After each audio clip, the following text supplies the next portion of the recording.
I think we are live now. Coach Diana, welcome. Thanks for Hello. joining me. Absolutely. Hi, ladies. We're going to go live on Instagram as well. And I think we are live on Instagram. So welcome, Instagram. Welcome, Facebook and YouTube. Coming on. These are all public pages. So keep that in mind as we're interacting. We do love to engage with you all. And so just keep in mind, whatever you put in the chat can be seen by anybody. But let us know, where are you coming from? Yeah. Where are you coming in from? And what are you curious about related to our topic today? Yeah. How to love someone even when they won't change. Yeah.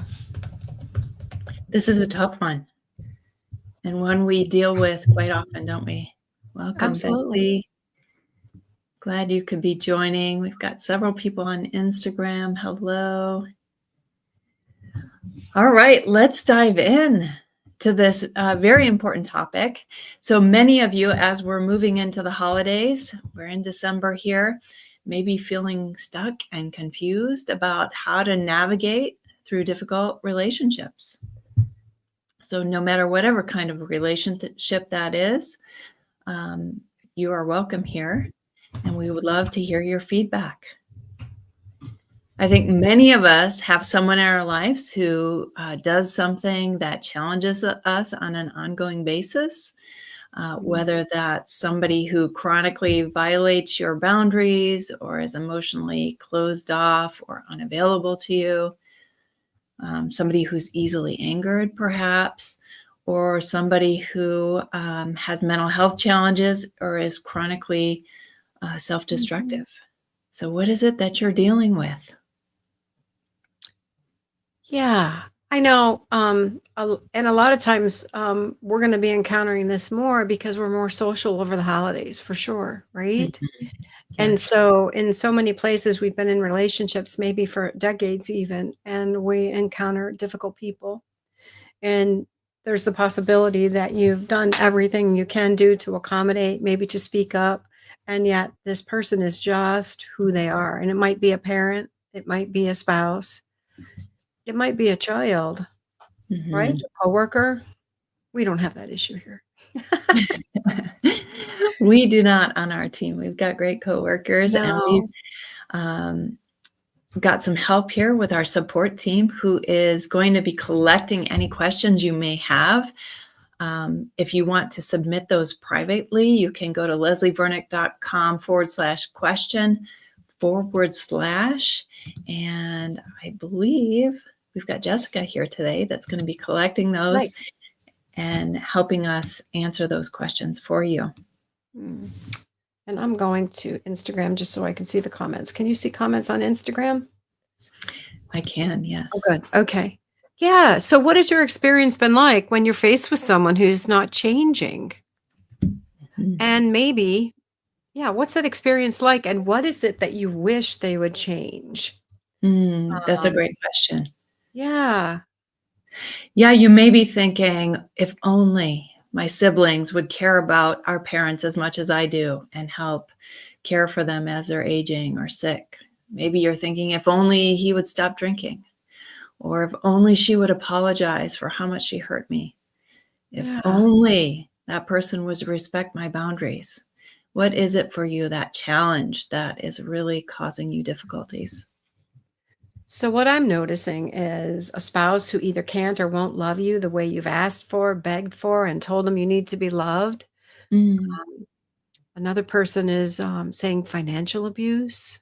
How do you love someone who is not loving you well? You've asked for what you've needed, or maybe you're suffering financially because it's become a weapon and it's become destructive to you. Trisha's saying her spouse, I believe her spouse, has become more demanding for forgiveness. That's a challenging one.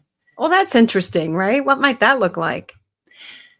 Well, I know in my experience with women in this community, it is that often looks like forgive and forget.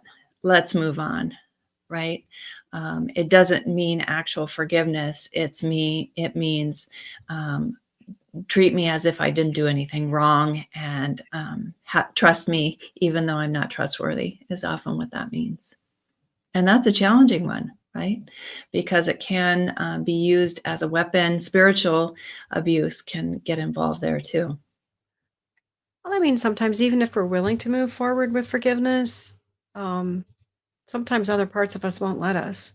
We're just, you know what I mean? Like you just can't, you don't feel the same way that you used to. Yeah, because Um, there's damage to the yeah, relationship. And even when you forgive, sometimes there is yeah, still damage to the relationship. absolutely. And I like to say your mind might be willing, but your body might not follow. Your body is kind of giving off all kinds of warning signs that I can't be okay here. Things have not been acknowledged. Mhm. Um, we have a Instagram listener who's saying, "I feel like I'm quick to drop my beliefs and love someone I shouldn't." Mm. Yeah, I would be curious to hear more about that. And I Absolutely. love that you're speaking that out because maybe you will begin to examine what are your beliefs and what's behind that. What's behind the willingness to let go of something that's important to you for the sake of the relationship? Well, and again, I think it might go back to I'm really longing to be loved and feeling like I need that love, so I'm willing to surrender Mm, whatever is important and significant to me in order to get that. It meets a pseudo need for the moment, but at a high cost. a very high cost, loss of Yeah. self. Yeah. And is that really love? Is the question. So when we're talking about relationships, one of the major components to really loving is that freedom to be you, right? Oh, And if a you good point. don't have that freedom to have your own beliefs and value yourself, is it really loving in the relationship? So when I think about loving someone that is not changing, you and I both know each other a little well, and we know that we've both experienced that in our lives. And so we ask the question, what does love really look like in Mhm, that instance? And I think many times we have a false idea of what it looks like to love. mhm, Um, and also, I also want to acknowledge that when you're in that, you may be so emotionally, physically exhausted and frustrated and in so much pain that you can't think clearly. So we're welcoming all your questions today, and we hope you walk away with some, what do we call them, Susan? Some takeaways, some oh, aha moments, some mhm. things that will help you as you navigate the holidays well. And I think one of the things that, and I do have a handout here somewhere. I don't know what I did with it. One of the things that oh, here it is. One of the things that I like to talk about, I was actually discussing this topic with a friend this morning that we both know. And we talked about what does it really look like? And I said, well, it looks like really, don't you think the first step is with awareness, noticing that it's a cycle Mm, and mhm. that it's a pattern. And maybe, I don't know, maybe you've spoken to the person. Sometimes we don't speak up. So the first thing would be maybe speak up, wouldn't you say? Absolutely. If there's something going on in the relationship that's not working for you, Yeah. have you spoken up in a loving way, right? Not a frustrated, resentful, angry way, but in a loving way. And so what would that look like? Mm, great question. Is that for me or our audience? I What think would that both. So if we're talking about how do I love someone that won't change? My first question is, have you spoken up?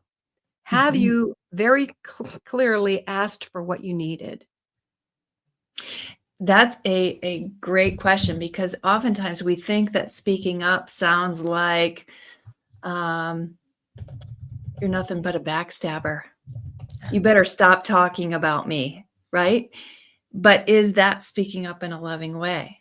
And sometimes taking our words that first might come to us and then doing a reframe. softening them, putting on a heart of love and care to shift our language to something different so that it can sound different and be received in a So let's different way. practice that. Let's practice that. What is Ladies, something you could ask me for, Susan, very clearly and plainly? um, in that example, if that were Yeah. you, it's, hey, Diana, if you have something you want to chat with me about, I would love for you to come to me directly because I really care about our relationship and I would take it seriously and would want to address it with you. Okay, but I'm afraid to do that. I don't really say what I think and feel because I'm afraid you might get mad at me or punish me or reject me. I'm just giving you my inner thoughts. Yeah, and I am so sorry to hear that Yeah. because I really value our relationship and I would not want to show up that way. And I can say I'm not perfect and sometimes I might feel angry, but I don't want to show up angry towards you Mm. and treat you in that way. I really do want to care about our relationship and about your needs and your feelings. Okay, well, if I felt comfortable telling you what I really want and think, when we're out together in a group and we're with friends, I wish you would not talk over me. It really shuts me down. I don't know if you're aware of it. And sometimes I tell myself the story that you think you're more important than me. I'm making this up as we go along, ladies. And I know that's not the truth, but I just don't know how to speak up in those moments. And then I get quiet and shut down. And I feel like I don't belong in the conversation or even in the group. Oh, wow. That hurts my heart. I was not aware of that. I have an awareness that sometimes I don't think before I speak and that I can be an interrupter, but I really did not notice that that was impacting you like that. In the future, if you notice that, could you just shoot me a look and maybe give me a wink? And I'll remember this conversation and I will try to really let you speak. I can work on that. I think that would help me to be strong too. It's really hard for me to ask very clearly what I need. I've faced so much rejection, gaslighting, manipulation, and all of that. But I really value that you care about our relationship, and that helps me to feel safe with you. Mm. I've experienced that too, and I don't want our relationship to look like that. So let's try this new plan we have. See how it I works. Now, even as you say that, I'm looking forward to us going out again instead of dreading how I might feel when I leave. So Yeah. thank you. Well, thanks for speaking up. I appreciate that. All right. So that's a good example of being heard and pushing through a relationship. And I don't know about you ladies out there, but I think sometimes if you've had a long history of not speaking up or not being heard, you might just give up. And Mhm. so I guess the first question I would ask is where could you practice this with people who will hear you? Mhm. I do hope everyone here in this audience has a person or two in their life where they feel close and the relationship is good, where they can begin to practice these skills, Yeah. where it already feels safe. So it can make a big impact to hear yourself say these healthy words, assertive Mhm. words, and have somebody listen who is going to treat those with care. So now let's do a tough one. I don't know how we're going to move through. We did not practice this and we did not plan for this. So, but I see in the chat it's between two healthy people. And I do want to start with two healthy people because I think sometimes, I don't know if the term is we throw the baby out with the bathwater. And sometimes we assume people aren't healthy and we can find our way through hard with them. But suppose you have a long history with someone who you have spoken out to and, how do you still speak up even though you know you're not going to be heard? And why would you still speak up? Mhm. That's a great question. And I do think it is important and the conversation may become shortened and you may just find one sentence Mhm. to speak up that almost becomes a broken record, that every time it happens that you say this sentence to speak up for yourself so that you don't lose a sense of yourself, so that you don't move into that place of being hopeless and helpless and shut down. I think there is so much value in hearing yourself say it, even if the other person doesn't receive it well. Okay, so if I was going to have a difficult conversation, let's pretend you're my difficult person. Pretend is the key word. Uh-huh. Um, and I've had many conversations with you, and you have, I'm going to use some of the words from our chat, deflected, left me feeling emotionally spent, not heard me. I don't know, some of the all of the other negative things that we know go on, maybe blamed me, maybe shifted, maybe got me confused.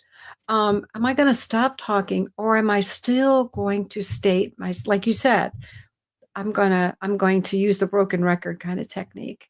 And it might be something like, I'm not okay with you speaking to me that way. I'm not okay with you ignoring me.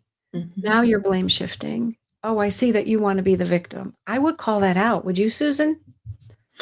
I think it can be helpful for Yeah. yourself, right? It Yes. may not help the other person hear you. It may not connect the relationship more, but I do think there is value in that.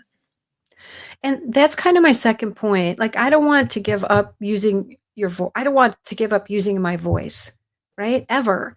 Even if I say it under my breath and I'm saying it to myself because I'm declaring truth. And I always want to speak truth to myself and be heard, even if it's just my own voice. But then the next thing is, if it's a repetitive pattern, and maybe I've had the experience with you that it doesn't matter, no, and it's exhausting. And so the next step is, we're talking about even when they won't change. So one of the things that that I was talking with Coach Elise this morning about was, what's the answer to this? And I think for me, step number two is stepping into radical acceptance, which is a term that we use, but what does it mean for me to radically accept that my person isn't hearing me, they're not changing, and also to accept the effect that my response is having on me, Mm. Mhm. right? And I say my response because I have some choice here. Mhm. Yeah, and I think there's a big difference between acceptance and resistance. And often we fall into that place of resistance, and that puts us in that helpless, hopeless place in the relationship where we think that if we just do it better, say it better, try harder, do the right thing, that they will change, right? And we resist that they will change, right? Right. We resist it's not happening when we see that pattern. So the first step is, if I'm going to step into acceptance, I'm going to tell myself the truth of what's happening here, right? And so Mhm. that might sound like, so suppose we had a negative interaction and you gaslit me and you said, I don't know what you're talking about, Diana. You're there. You have a chance to speak just like I do. I'm not sure what you're talking about. Um, Mhm. you know, maybe you're too sensitive, right? Um, and you threw it back on me rather than hearing me. And suppose this was a repetitive pattern and I couldn't get through. What I might do in that case is really tell myself, Susan doesn't hear me. Mhm. Mhm. I'm not able to be free in this relationship or to be heard. I mean, I would have to continually remind myself of that and step into the reality that this is just not a place where this is going to happen, Mhm. right? Absolutely, and please hear us. We know, that sometimes you saying it better is not the right answer, right? But we do suggest if you haven't tried, speaking up in a loving, healthy, assertive way to start there, and then move to the place of this radical acceptance. Like Trisha's saying, speaking up has resulted in mutualization. It's not worked for me. Right. So it's sort of what Coach Diana was just saying is when the other person says, well, you do that to me too. Right. We're Yeah. we're both like that. You think you're so perfect, but you're also at fault here, right? When you know that that's the result that you're gonna get, you may decide, "I'm no longer gonna speak up with that person, but I am gonna speak up to myself and say, this person doesn't choose to hear me, but I'm still valuable." Yeah, I think otherwise you can end up being defeating to yourself. You can feel crazy, you can be confused, and you can begin to believe that you're too much. Mhm. So Absolutely. yeah, especially if you're in a dialogue with someone that you live with in your own home, and this is the constant pattern. Eventually, it gets in there, and the truth of the matter is that stepping into the reality of what's not changing really opens the door to a little bit of suffering and grief, doesn't it? Or a lot of grief. Yeah. There you go. Yeah. Yeah. So I think a lot of times we avoid, and one of the ways that we avoid is we keep trying to do something different. Mhm. Grief is so painful. I don't know what you think, Diana. I think it's one of the most painful things. And there's so many things to grieve, right? Big and small. Even grieving loss of expectations can be so painful. And I think you're right.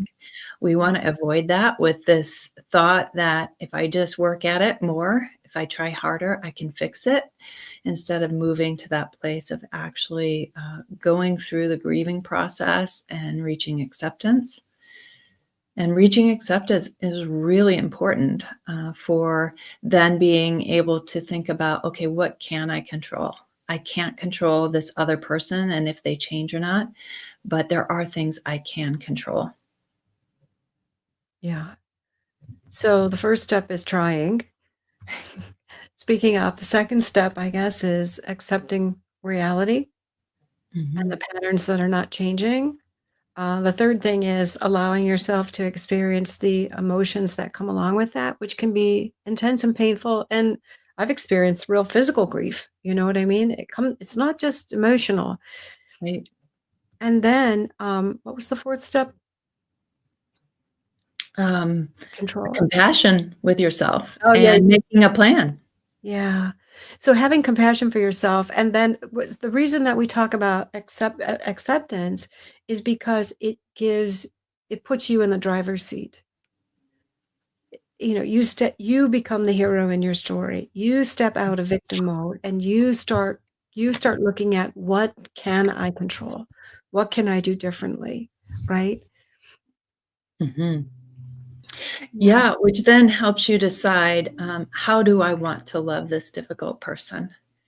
Right? And you can kind of put those intense feelings to the side as information, Right. and they can stop driving your behavior. And then you kind of think about, who am I?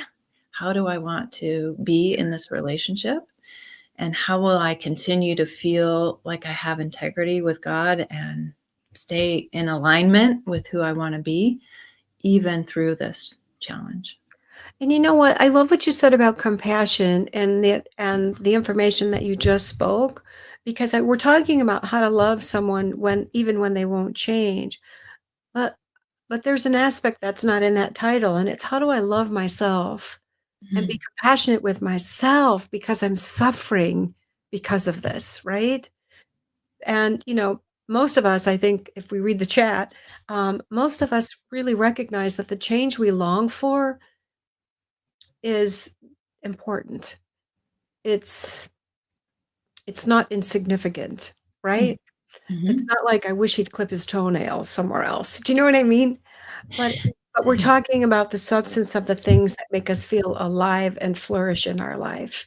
And so we cannot give in to that. We have to move in a direction that brings us life. And so being compassionate to yourself and loving yourself. And then, okay, now how do I love this person? What does that really look like, even from a biblical perspective, right? Mhm. Yeah, such a great point.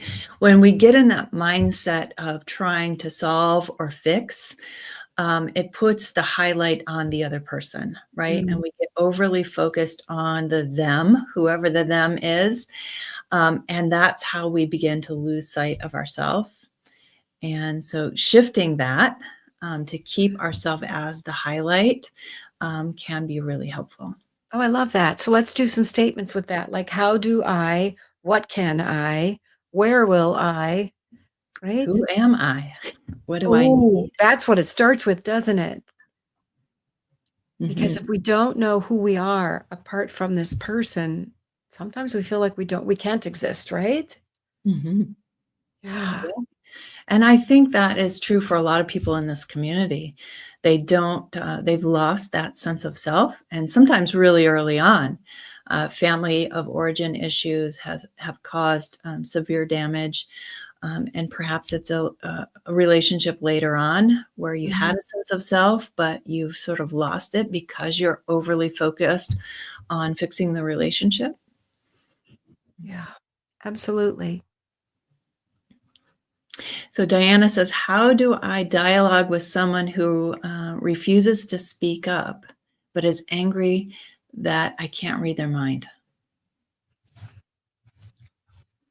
What would that dialogue sound like in a loving way? I've had this dialogue. I have. I've Please had share. practice with this. And what I have said is, the conversation kind of went like, "Are you angry?" No, I'm not angry, but all the behavior is telling you otherwise. And so what I simply say is, well, your behavior is telling me different. Your face, your mannerisms, the way you're behaving is really speaking volumes about anger. And then I would just drop it because you cannot force someone to talk about what they're not willing to talk about or even acknowledge. But for me, I've just stated the truth. I've heard it clearly myself. They've heard it. And if the other individual is unwilling to step into that, what am I going to do? Mhm, I'm going to accept that. mhm. For whatever reason, they're not willing to go with their emotions, to talk about them, to resolve them, or even be honest. So the truth is, I can't have an honest relationship with someone who's not willing to talk about their real feelings, can we? Absolutely. And I might give him if it's a him, I might give him a precursor and say, you know what? I can see that you're not that you don't speak about what you're thinking and feeling. I'm experiencing what you're thinking and feeling. Um, but I'm not going to be a mind reader if you're unwilling to open up with me about that. I would put it back in their lap. Again, we're talking about adults here. If it was a child, it would be a different story. But we're expecting adults to show up and to Mhm, learn how to have relational skills, or at least be willing to grow in that. mhm. Yeah. And so there's a little bit of validation in there too, in what Coach Diana was saying about I can see this is what you want. I can see this is where you're at. I think that the validating statements can be helpful, but then there's the boundary statement as well. I'm not going to read your mind, right? I can see that you want it, and it's not going to happen. Well, in some ways, and we can go down this bunny trail, but in some ways, some interrelational patterns, someone will want you to read their mind because they want you to keep dancing around them and trying to please them. Mm-hmm. That can be a whole style of relating that's toxic and unhealthy for you. And so I just love the fact of learning to clearly state what I need, what I want, and what I'm experiencing. Um, and Mm-hmm. not and just leaving it there. Mm-hmm. Yeah, Trisha's saying Christianese has taught me that I cannot trust my feelings or experience of husband. And that's so hard when spiritual abuse has happened to you and you've lost Mhm. touch with that. Um, I think it's important to get that back in some way. And I'll just take this minute right now to tell you this is part of what we're doing here today is inviting you to a coaching group that does just that. Mm. Teaches you how to build trust with yourself, how to tap into your own experiences and validate yourself. Um, and that I'll put up here. Yeah, well, do you wanna talk a little bit about that? Yeah. So So yeah, no, go go ahead. ahead. Well, it's one of my favorite groups that we do because it's our longest group that we do. And so we get to be with you for 6 months and you get to be with a community of other women, up to 15 in a group. And we have just a few slots left. So if you're interested, look and see if you can find a time that works for you. But you will be different if, than you were in January. And we cover so many different things, but it really is a class that's focused on you, knowing you, seeing you, being seen, and growing where you want and you desire change most in your life. And so, really, in terms of our topic today, you may have a lot of people in your life that are not willing to change, but that doesn't mean that you can't. And that doesn't mean that you can't find strength and a way to move in whatever difficult situation that you have in order to create a difference and to create the life that you want. And it Mhm. starts with knowing you, right, Susan? And so we do a bit of that. We do a lot of that. We do. I think every session is really focused on tapping into a little bit about you, getting to know yourself better. I love this group as well. I love that we started in January. So, for those of you who are thinking you want a fresh start, you want to establish some goals for the new year, 2025 may be that year for you. And it is an incredible group that gets you off to a great start for the year. And Coach Diana is absolutely correct. You won't be the same after it. It's a good group. Yeah. Mhm. And, it's not it's we really have a lot of material that's, I would say immersive. Um, it's, um it's not just cognitively based, some of it's experiential. We cover a broad range of topics, and it's a great opportunity for growth. Actually, Susan, I've had, individuals join the group, who are professional, coaches themselves just because they love the curriculum and the material. Mhm. And I just want to say that this is not a group just for people who are in destructive relationships. Although many of our participants do have that experience or have had that experience, but this is really a group that I would say is focused on discovering who you are as well. And I don't know, whatever place in life you are, there's always time to discover more about yourself Mm. Mhm. and how to grow to be thriving. Mhm. And I love that you mentioned the experiential part of that because the curriculum is awesome. But what makes us so life changing is that it's experiential. When we meet together, so 90 minutes every other week, we Mhm. all join together on Zoom to experience the material that you've been learning on your own. And we engage with each other. We kind of do some role plays like Coach Diana and I did earlier. We practice conversations and we really help you to get to know yourself in different and experiential ways. And you can go to leslievernick.com/change to see all the details, to see the payment plans that are offered to you there, to see which groups are still open. A couple of them have filled. These are groups of 15 women and one coach. So once we've collected 15 women in a group, it closes and it's no longer available. And so you want to look at what's available still. If you have an inflexible schedule and you need to get a particular time. Right. Um, yeah. So, and remember, when you're looking at the cost of the group, we're looking at 12 sessions, right? Mhm. So, yeah, it's an investment. It's an investment, but I also think if you were to get individual or to go somewhere else, you may be paying more. Um, and so I think it's worth the investment of time and Yeah. finances. I think as you read over the material that we have on the website for you to look into the group, decide if that's for you, and know that if you're going to engage in coaching or possibly counseling, you're going to be at a much slower pace because this curriculum has been designed to help you dive in, dig in, and move forward. And so, what could be different for you in 6 months if you decided to really step in and just Mm. see? I love that question. Can we just ask the ladies, what could be Sure. different for you?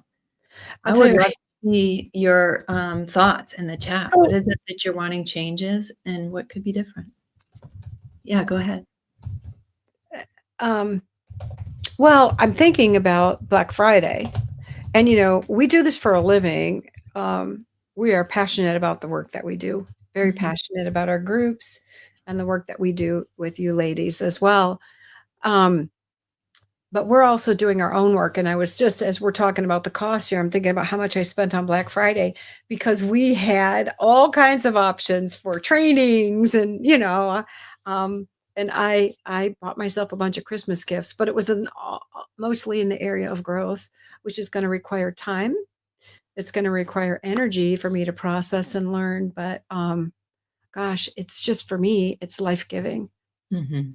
Yeah, I know that's something we both value, and we were texting each other about, all the trainings that we could, invest in, Yeah. and this is And an growth investment. groups, we're doing quite a bit, yeah. But so we're doing that so we can build into your lives as well.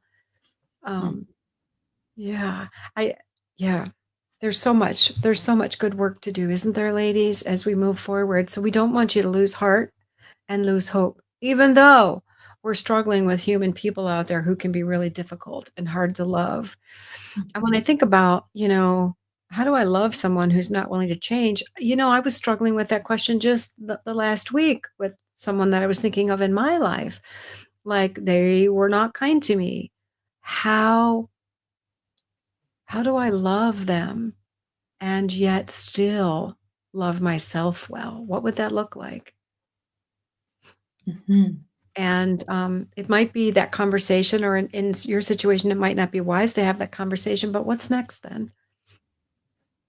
Mhm. Yeah, so Rachel, thank you for answering that question. What could be different? To truly learn to love and accept myself, get rid of rejection, and feel healthier about myself. Be ready to walk out a divorce. Yes. I think that this course will be great for you in terms of strengthening yourself and helping you really get to know yourself and to get to know your own strengths Mhm. to feel stronger and healthier for sure.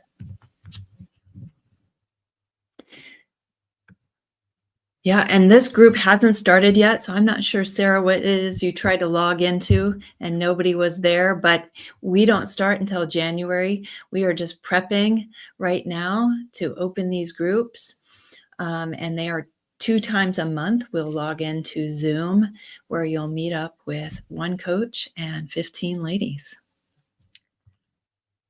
Yeah. And I think Sarah's maybe talking about the Conquer Call, which is today at noon, at 1 Eastern Standard. Yes, you Um, might be right there. yeah, and we see Jessica's reached out to you. Any of those questions you could send to assistant@leslievernick.com. And so this is a great question, and this is really my point. My last point before we started reading the chat was what do we do? That how do we love ourselves and love others well when they're toxic? And Trisha's saying at some point, doesn't associating with toxic family members become sinful? Mm, yeah, that is a great question. Um, I I think it becomes enabling sometimes, It and can it be. becomes harmful. It can be harmful. Um, so, does not associating with talk become sinful? I think I'm trying to figure out how to read that. It's got a couple Right. negatives in there. Oh, hmm. Well, I think not loving them becomes Mm, sinful. I don't know about associating. It depends on the level of toxicity, mhm. and harm to me. Yeah. And Yeah. so if someone is extreme, so and you ladies are talking about this really, like, how do you do relationship with someone which is who is not changing? And a part of really what we deal with in Empower to Change is, how do I respond when harm is coming to me? How do I be the best version of myself, my noble self, right? How do I live out the values and beliefs that I believe, even as a Christian woman, and exude the character of Christ in this moment, even when it's destructive to me? That's the goal, right? Mhm. Um, and it takes growth. It takes maybe reframing your thoughts in the moment. It takes understanding that this isn't personal. This is who that person is. And then I think around that, someone is saying the magic word is setting boundaries. Mhm. Yes. And And it and can be what challenging to do those in love, can it? Yeah. Yeah. Mhm. Yeah. That is something we work a lot on in the group, is practicing those boundaries, practicing setting them, stating them. Um, yeah, I think that is a very important piece here. Um, Not associating with your enemy, basically, is what you're saying when you're talking about a toxic person, somebody who continually harms you. Bible calls us to love our enemies. Sometimes the most loving thing to do is say, I won't allow you to harm me anymore. And so really deciding, does that mean totally not associating with them? Sometimes it might mean that. And sometimes it might just mean distancing from them and detaching in a way. So you may have some sort of communication or relationship, but it comes across in a very detached way where you really don't need anything. It's more of a ministry to the Lord to love them well, rather than anything that you will get out of the relationship yourself. Mm. Boundary setting is hard, and that's why we do work on it and coach on it, because each situation has its own unique dynamics. It does. And Anna saying Jesus fled from those with evil intent. And that's the question I ask is, what is the cost to me? And what can I own in this? Like, if I'm allowing someone to be destructive to me emotionally and spending hours dysregulated and crying, I can do something different with that for sure. I'm not a victim of that. And so I can show up a little bit differently. I can speak to myself in strong ways. And, in some instances, then I may set some boundaries around how much access I allow that person to have to me physically or emotionally or my heart. Is that real relationship? That the way that we long for and desire it to be? No. Mhm. Yeah, and it takes acceptance, grieving and accepting. Yeah. Mhm. How do you feel about taking some questions? I That see sounds good. quite a few here. I chose, after I found out my husband had an affair and years of pornography, to stay and work to change myself and heal by seeking Christian counseling, a 12-step program, and community at church. I'm working on me, but he won't work on himself. How do I know how long to hang on? Can I survive in a marriage where I continue to change and work on me, but he does not? Did you read that from the Question tracker, yes. Oh, I see it. Okay. How would you know how long to hang on? That's a great question, and one we get asked quite a long time. And I Yeah. don't think there's a magic answer to that. And I think on your journey of doing your own work, and hopefully prayer, the Holy Spirit will let you know how long to hang on. And part of that is looking at the costs to you and being really honest about what are the costs. I'm gonna sneeze maybe. Um, so I may mute myself if I have to sneeze. But I think we could hang on forever, to be honest. Hmm. Um, so the But question is, what tools are you using to hang on, right? And so acknowledging what I'm doing to hang on here and to hang in here are these effective ways of being, right? So I might be using alcohol. I might be overeating because I find myself reacting just to be here to hang on, right? I'm wishing, longing, waiting. And so I love what you said about what's the cost to me. So I think when I think about how long to hang on, what are my survival strategies for being here? And are they healthy and effective for me and for those little ones that are watching who may be living in my home or even adult children who are watching? Uh, Mhm. And and are there benefits to hanging on? Right? It's important to look at the costs and the benefits, the harm coming to you, and then, I love that you said, "What tools do you have?" So, are you able to be your best authentic self and stay healthy in this, or is there, are you starting to deteriorate with him not changing?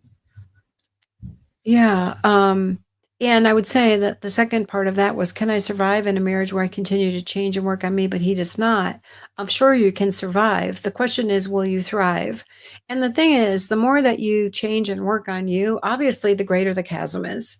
You know what I mean? And so, y- gosh, that scripture really comes alive for me. Can two walk together unless they be agreed?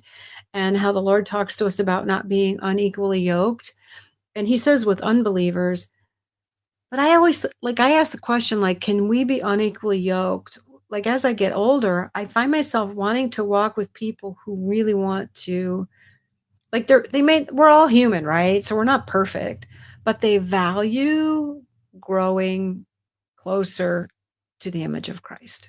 Mhm. And that's like a value and a goal. And you see them living that out. And so I feel like that's going to cost you when you're in relationships where that's not happening. It's going to cost us spiritually. And sometimes we don't recognize that. Mhm. Mhm. Yeah, how about the next question? My husband has just destroyed the love I once had for him. My body is very uncomfortable being around him. Is it wrong of me to feel this way? Any suggestions? This It's a one great goes question. along well with the one above. That's a great question for us too, as well, because we do talk a lot about what is your body speaking to you, right?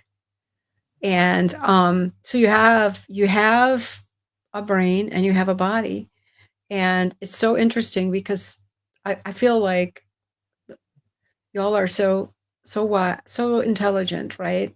And we have an intelligent body that knows how to bypass pain. It knows how to bypass suffering, and it's in the left side of your brain. But when you get to the point where you can no longer overcome that with the way you think, with the way you rationalize, your body starts screaming a little bit more loudly. And it might be in the form of gastrointestinal distress. It might be acid reflux. It might be just this uncomfortable sensation, a tightening in your throat. And you may be just walking around not aware and saying to yourself, isn't that strange? But when you start listening to your body, it's not a coincidence. And I Mhm. love that you have that awareness that your body's very uncomfortable. And so what is that telling you? Yeah. So rather than asking, is it wrong to feel this way? I think the better thing is to get curious. Why might I be feeling this way? Yeah. Because you are feeling that way, right? So to Yeah. really listen to yourself, validate yourself, and to get curious with your body, what's going on. So I don't know what the answer is to that. How did your husband just destroy the love? So there might be some things to explore in there and to get curious with. Well, and I might throw something out there, just kind of speculation, is that if you're uncomfortable being around him, what has he done to destroy the love? And I would maybe ask some questions about, do I feel safe emotionally? Do I feel safe physically? Do I Mm. feel safe to trust with my heart, with those deeper parts of me? Or has that been trampled on? And if so, your body has given you a wise warning. Let's not go there again. right? Or Mhm. it's not safe to trust. And so I just kind of look at it and I would ask you to observe, what is it that I'm feeling and when does this occur? Mhm. And then kind of go back to the beginning of our life where we talked about those different steps, Mhm. right? To once you really discern after you get curious with yourself, what's happened to destroy the love, can you have a conversation about it in a healthy and loving way? Is repair possible? And then kind of moving through that to see if you can get some resolve for yourself. But it really takes knowing yourself and paying attention to your own body. Well, and listening, I wouldn't create a ton of stories, but I would, I would just notice, geez, I walked in the house, I got near so and so, and my stomach started turning. You know what I mean? And just journal it. Start putting the pieces together. Mhm. Yeah. Great suggestion. Thank you for that question. Mhm. So, ladies, again, we're just grateful that you're here. Is repair possible? Trisha's asking. I pulled that one from the chat. Uh, I would say, yeah, repair is possible. It's always possible. Um, mhm. yeah. What would you say? Yeah, I do think all things are possible. Repair is possible, but it does take some hard work on both parties in a relationship. And are both parties willing to do the work? That's the question. And yeah, yeah. It just depends on the dynamics that you're experiencing, and that person's ability to move toward healthy with you. Um, but for repair to happen, there has to be ownership and accountability. Um, yeah, and the willingness to kind of step into hard conflict sometimes to Mhm, move into making the repair. But mhm, when but when your husband is telling you he doesn't trust your perception, that's that's not his call. You get to trust your perception. And mhm, so for me, if someone told me that they don't trust my perception, I maybe would ask for some more information and, what is it about my perception you don't trust? Or are you saying you disagree with what I think and feel? mhm. And, and stop gaslighting me. Yeah. We have a few more questions here before we have to close at 1 Eastern. My daughter is in an ongoing abusive relationship with 2 young kids. She's stuck. How do I let go of seeing things she needs to hear and focus on applying them to me? My thoughts are so automatic. So it sounds like you're wanting to speak into her life. You're wanting her to get it, trying to get her to change instead of focusing on you. Our thoughts are automatic. It takes real intention and slowing down to change that. So I would say that's the first thing is to take a pause, slow yourself down, and to decide how do you want to move forward. Do you want to keep speaking into your daughter's life even though she may not want to hear it? Is that productive? And slowing yourself down to apply these things to yourself. What would you add to that, Diana? I think it's great. Here's what I would suggest. Like on my iPhone, I have voice recorder. So I would like when you're passionate about having a conversation with your daughter, I would voice record yourself having that conversation with her, practicing that. And then I would replay that and journal what you told your daughter. And then I would mindfully and intentionally try to apply these things to my own life. I Mhm, think to get there about maybe you can't think about that for yourself, but you really can see it we're all like that. We can see it when we see it with someone else. mhm, So that might be a great way for you to get those thoughts down on paper and then work with yourself. mhm. Yeah, great suggestion. I love that. Yeah. Real practical help there. All right, our next question. My family is in a financial struggle right now, and my husband keeps taking off work without pay or spending, even when I explain the burden he is adding to us? How do I set a healthy boundary here without being turned around that I am financially abusing him by not letting him spend what he wants? What a tough situation. Yeah.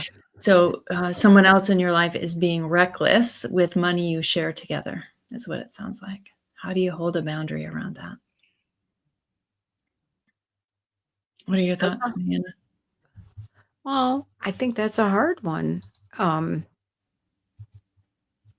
you know, you both have control over the finances and he's not listening to you. What will you do? I Yeah, that's a hard one. If it were me, um, I would maybe find a way to put some things aside where he doesn't have access to them. I might invoke a financial counselor to see if he might do that. I know, what's the guy's name that has the financial, Dave Ramsey? Huh? Yeah, I think Dave Ramsey is always a possibility, and maybe hearing from another person and being in a program like that might help him to see the benefits of being financially accountable. And again, it goes back to that scripture, can we walk together unless we're agreed? Same thing with parenting. You know, it creates huge issues, whether you're a parent or whether we're talking financially, if you're not on the same page, right? Mhm. And Mhm. so, yeah, and yeah, he's mixing your words, but I might get some coaching on that. Mhm. Yeah, financial coaching, I think, would help. Exactly. Um, yeah, but how do you set a boundary? Sometimes boundaries become very inconvenient. So there's not an easy way to set a boundary here. The boundary would look like separating finances for you so that you're Mhm. protective. And so you may get to that point where you really need a hard boundary that's going to be very inconvenient for you. But in the meantime, the wording that you used here, when I explain the burden he's adding to us, I see why you go there, but I don't know if he's really caring about the burden you see. You may appeal to him more by asking about his own financial goals. What is he going for here? So he may not be an intentional person. He may be rather impulsive. And so even this pause to ask some curious questions of him may help him to be intentional Mm. of even recognizing what he's doing. And is it aligning with his own goals? You have goals. What are Yeah, his goals? Has I he love ever that. taken the time to specify those? And so if he specifies some goals, perhaps you can align with him and managing Mhm. those. Yeah, I love that. That's very wise. So, tomorrow tonight, Coach Leanne's going to be on the effects of unhealthy relational dynamics have on you, and I'll be on tomorrow at noon. And we want to invite you to join in. Bring a friend. Maybe That's have a great. watch party. Then you can sit down and take notes and talk about, oh, what do we want to do? How do we want to implement this? Um, but Yeah. what are your takeaways from our time together today? And we also want to thank Jessica, our support person behind the scenes that you don't get to see. But what will you take with you from the time that we spent? And I'm curious, how many of you out there are considering joining Empowered to Change? We'd love to have you. Yeah, great question. You can go to leslievernick.com/change to read more about the program and to register there. Yeah, We've got lots of great topics for me you too. this whole week. I think we've got a live just about every day this week. So I hope you join us. Our goal is to really give you some practical steps and some value when we meet here live, just to kind of give you a taste of what you may be learning in our coaching group. Any closing thoughts before we end today? Well, I'm still curious about your takeaways. So, what was your Mhm. greatest aha or your takeaway from today? Please put it in the chat. We'd love to hear from you. We do value your thoughts. Rachel, I'm glad you're considering the coaching group. I hope you're able to join. It does take some intention and possibly raising the finances that you need in order to take care of yourself. But think about the costs and the benefits. I'm going to run. I've got a 1 o'clock. Yes. Thank you for having me. You're welcome. Thanks for being here. And we're going to end today. Thank you, ladies. Bye, everybody.